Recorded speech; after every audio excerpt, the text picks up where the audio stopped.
જય સ્વામિનારાયણ. સત્સંગ મુખપાઠ 2. એવા સર્વોપરી જે પુરુષોત્તમ ભગવાન તે જ દયાએ કરીને જીવોના કલ્યાણને અર્થે આ પૃથ્વીના વિશે પ્રગટ થયા થકા સર્વજનના નયન ગોચર વર્તે છે ને તમારા ઈષ્ટદેવ છે, તમારી સેવાને અંગીકાર કરે છે. અને એવા જે પ્રત્યક્ષ પુરુષોત્તમ ભગવાન તેના સ્વરૂપને અક્ષરધામ વિશે રહ્યા છે. ભગવાન તેના સ્વરૂપમાં કાંઈ પણ ભેદ નથી, એ બે એક જ છે.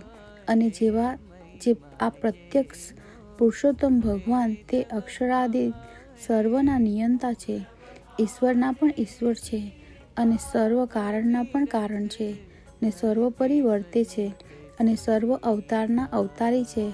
અને તમારે સર્વને એકાંતિક ભાવે કરીને ઉપાસના કરવા યોગ્ય છે. ગઢડા અંત્ય 38